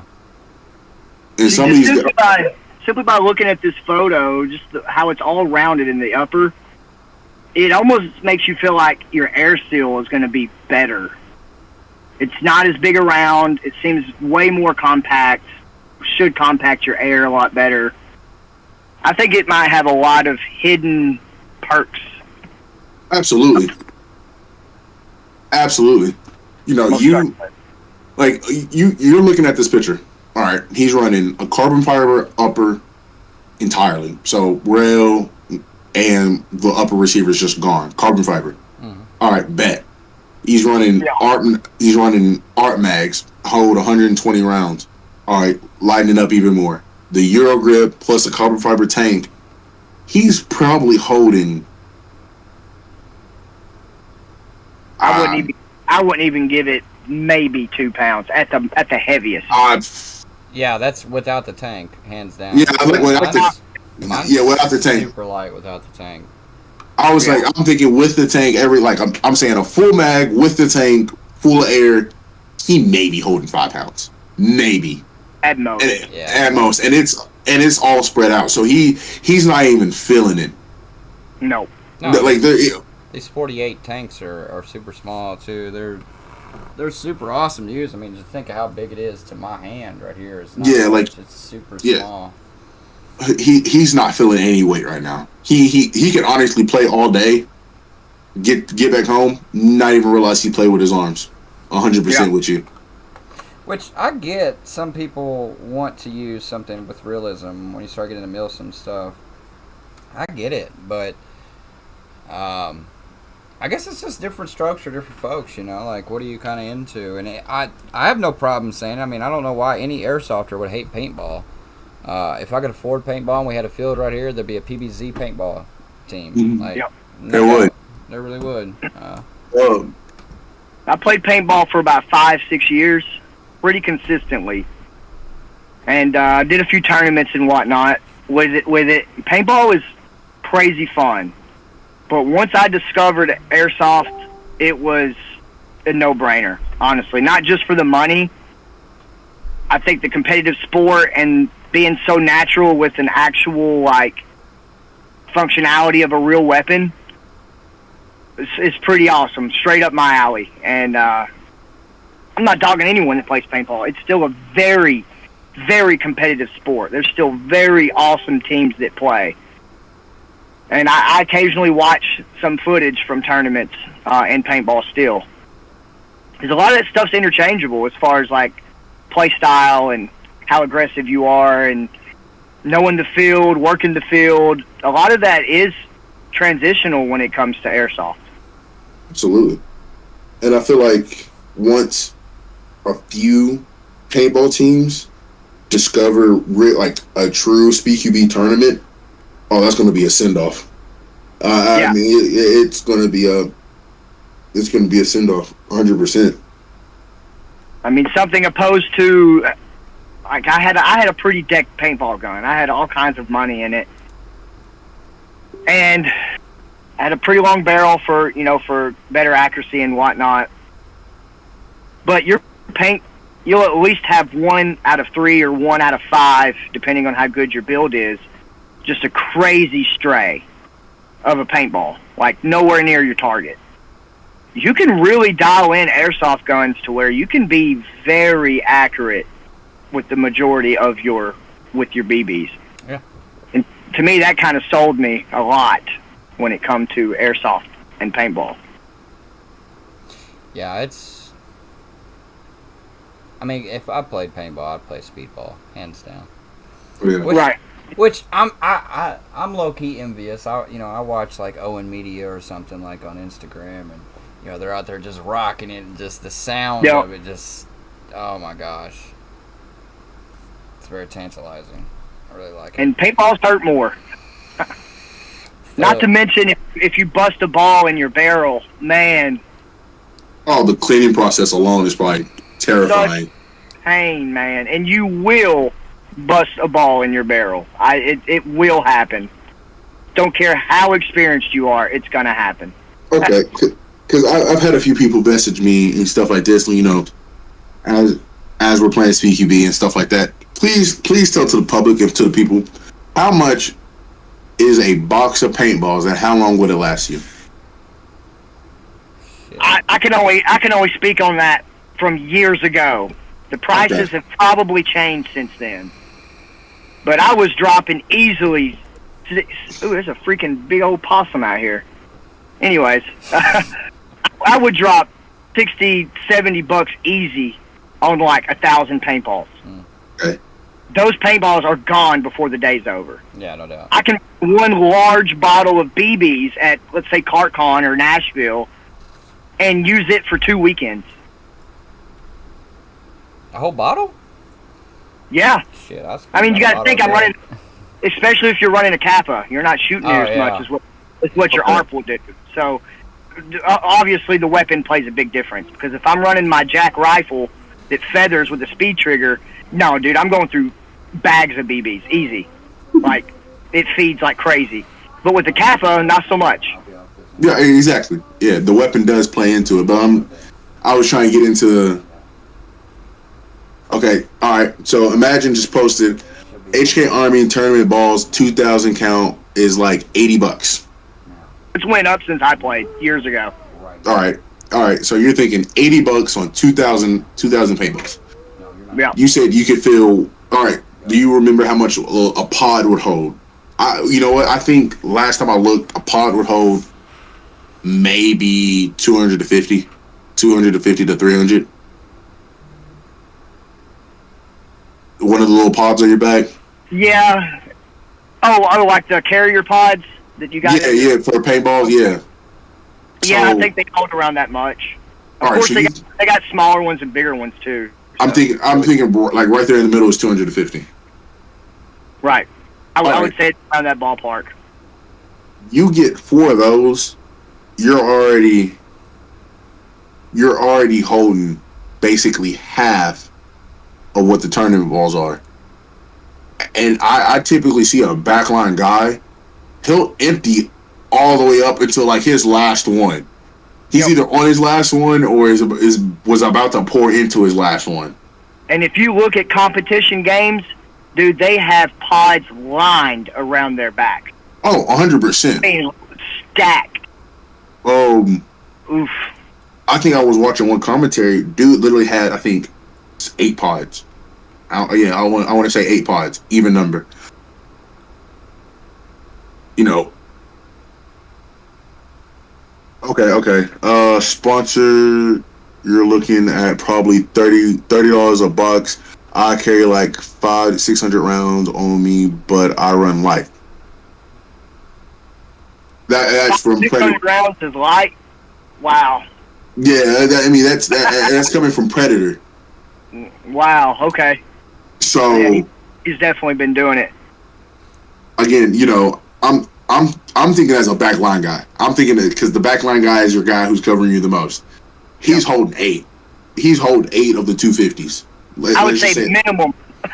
Yeah, that's minimum. He's holding what did I say? 2,000 rounds right there. Roughly, I would say around that ballpark. Right. There's a guarantee he's going through all that because he's not letting off that trigger. There is not a moment in time. There's not a moment in time where a paintballer like that. He's literally, this is it. This is all he knows is just one. Because that's all I see him do. Like I was watching a tournament and it was a center line backline player. It got down to him and 2 other guys. When I say he sprayed, like he could have painted the whole field with how much he was just, holding this one guy down. He couldn't move. He moved, he was getting hit. And he did. He moved just enough. And you just seen a line of I was about to say BBs, paintballs.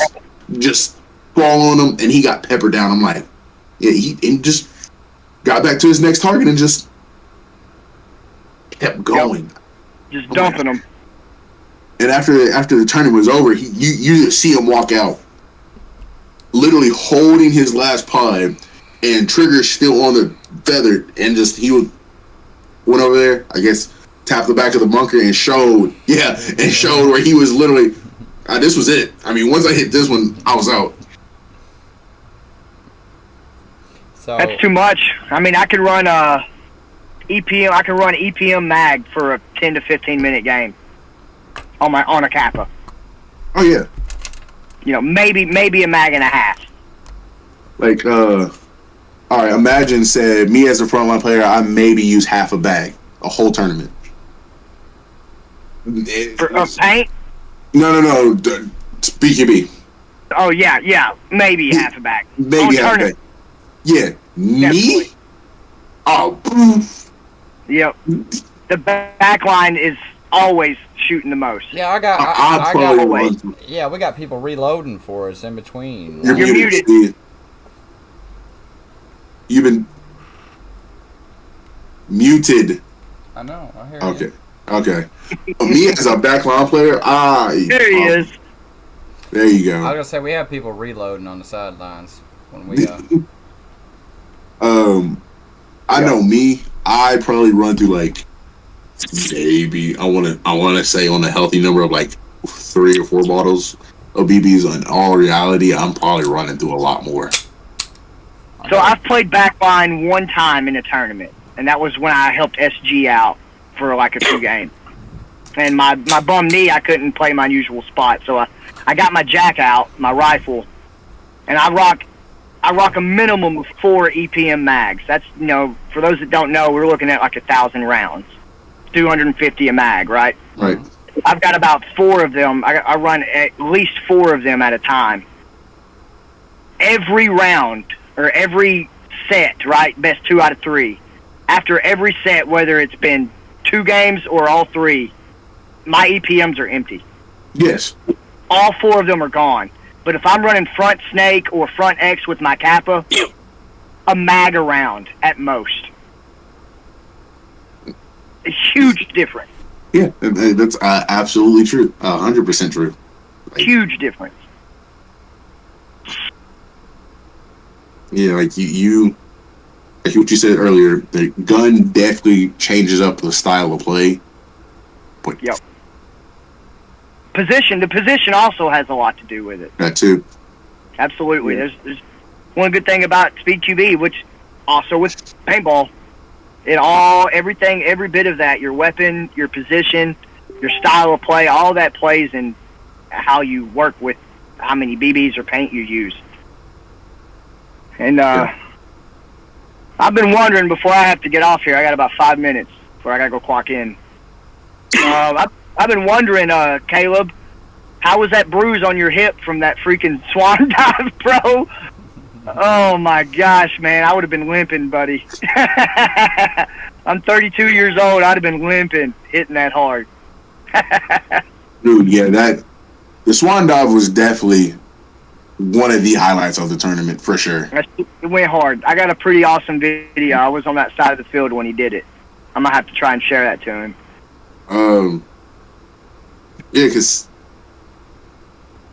Yeah, because whenever he had the second one of the night, and then our guy Imagine had the first one of the night. Yep. And he didn't know this. So as we were playing that set, he didn't realize there was another guy still alive. He did not realize in Snake. I had seen him. Me and Steve realized he was right there. And so I see Imagine go for the flag, and I'm like, all right, he doesn't realize, or he does. Like, I'm thinking he realizes there's somebody in Snake. He's just going for the cojones bonus just to flex. Predator said his knees finally healed over this week. Dude, buddy, you hit hard, my guy.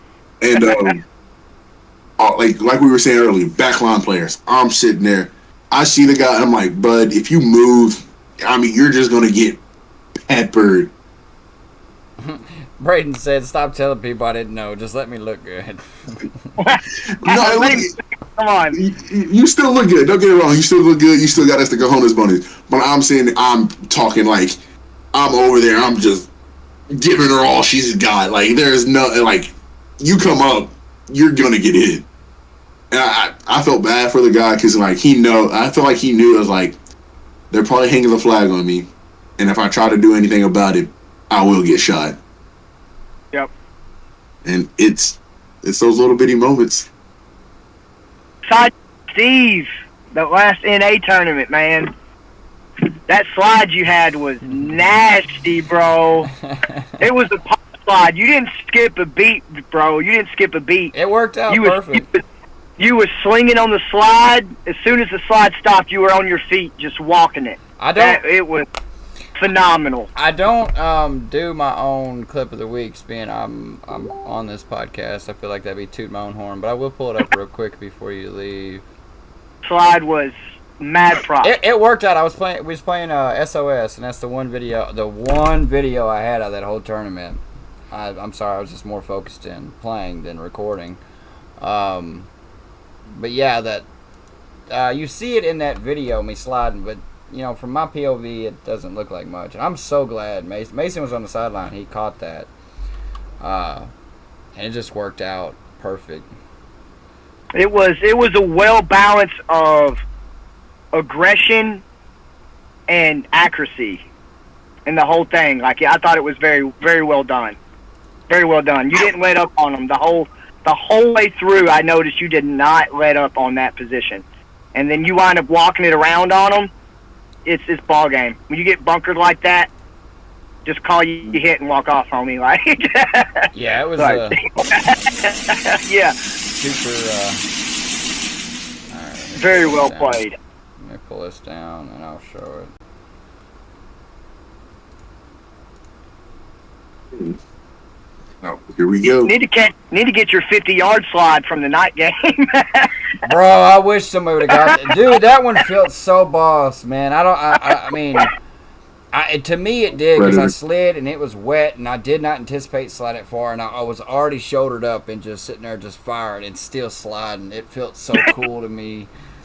Yeah, it felt so cool. great. But I did not anticipate on sliding that far. The grass had a little bit of dew on it. And that downhill we had, buddy, you had to have slid a good quarter of the field.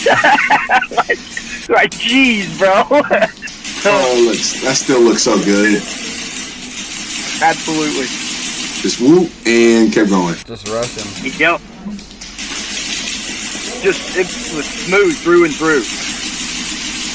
You know how many people would have hit that slide and stayed behind that bunker? I just kept it going, man. I was just like, I'm gonna push him because we had Brady out here. I think Esmond was still out on the field with me. I'm not sure about the right anchor. I was at home, and I was like, hell with it. I'm just gonna rush him and push him. There was two. There was one at home, one at 3. So I was just like, I'm just gonna push him and see what happens. And I got the guy out at home, and I traded with the guy at Dorito, but it was the kill shots. Game was over. We already had possession of the flag, so round was over. I was cool with sacrificing myself, but I did not anticipate to actually have that video. Like, I was so happy that Mason got that, but I didn't do it intentionally with the idea of Yeah, you did. No, not in the sense of like somebody watching. Like, I just wanted to hurry up and slide up there real quick and not get killed. But it worked out perfect. It was a really you slid 20 yards early. You meant to do that. Man, it's these knee pads, man. Walmart, dude. Hyper tough. I'm telling you, the plastic ones Bro. just slid me. Man. I didn't have to spend a whole bunch of money for it. But yeah, it was a super, super cool slide. Felt really cool. Very nice. Very nice play through and through. Hands down. Well, I appreciate that. Very nice play. I really enjoyed it. I watched it several times. I was like, ooh, that pop slide, because you did that. As soon as the slide was over, you were on your feet, just laying it down, man. Yeah, most people that you see, a lot of people that you see would hit that bunker and play very cautiously from there. No, you walked it on in. You walked it home, buddy, and I like seeing that kind of stuff. It was fun. It was a hell of a night. We was vibing. The whole team was vibing. We had 2 guys off B with us. But the chemistry that night, we lost 1 round the entire night, and that was with SG in the finals. Other than that, we was vibing. Totally vibing. That's what's up. And that's the night we took the championship for that one, for that month, September. So before I dip out of here, I want to go and say that, one, I'm very happy you guys invited me back on. Yeah, bro. Granted, I'm in my car and whatnot, but I'm glad I was able to jump in. And 2, I'm stoked about the 8-year anniversary. We're so stoked that we were going to get up there like crazy early Friday and then just check into the room after everything was done. But we're so excited, we went ahead and booked an extra day to get there a day early. So maybe we can have an extra day to get together, just kind of chill, whatever. If not on that Friday, then definitely like Saturday after or whatnot. So, nah, bro, we can definitely do something that Friday, like for sure. Yeah, like so you're gonna be here the 1st? Yep, okay. We're gonna be there that Friday. Okay, well then, yeah, we can do it. Yeah, definitely. And I think the hotel we got is literally like maybe 5 minutes from the field. Like, it's not far. Yeah, then you're probably on Hinkleville Road or Park Ave. Yeah, he's on near the mall. Yeah, I'd have to. I can't remember what the hotel was. Yeah, no, there's only so many in there. Like the one you're talking about is, I think, right off of Hinkleville Road. It was. If I'm not mistaken, it's on the same road as the field. Like, it's not far from it. I want to say it was it might be like a Marriott hotel. I can't remember exactly. I'd have to look again. I know we're not far. How far are you guys typically from the field? Me and Steve are like, what, 10 minutes maybe? Yeah, 10 minutes. Oh, that's what's up. Not far. So you guys will be pretty close to where we're staying then. Oh, Thank yeah. you. That's what's up. So it'll work out. So yeah, any of you that's watching this and you're not going to that, you're going to miss out. Yeah, basically it's going to be HTK all over again. It's going to be, yeah. Yeah, that domination game did not go very well for Blue Team. I love you guys. I love you guys, Freeland and whatnot, but it didn't work out. it was that downhill. Like, credit where credit is due. You guys held out way longer than I thought because we simply for the simple fact that we had that hill on our side. Yeah. Most certainly rushing down it too. Yeah. But I mean, we were heavy, bro. We had all of SG, all of PBZ. You had two of us from, Praetorians, and then you matched that with Sapo and Demo.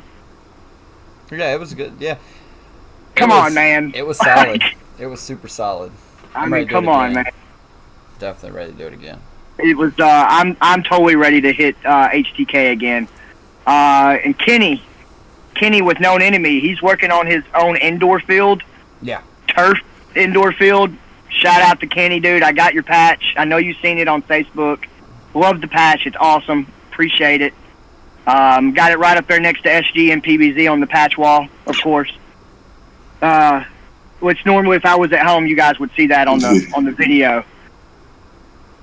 But yeah, super stoked about your new field too, Kenny. Like, I'm excited about that. I'd like to check that out as well. Yeah, it's gonna be dope. I've already been in the cahoots with him a little bit, trying to. Yep. Trying to keep some updates on it. Well, yeah, man. We appreciate you coming back on here with us and kicking it with us. Just kind of offset. There's no formulation to this podcast. It's more just kicking it with each other, talking about whatever.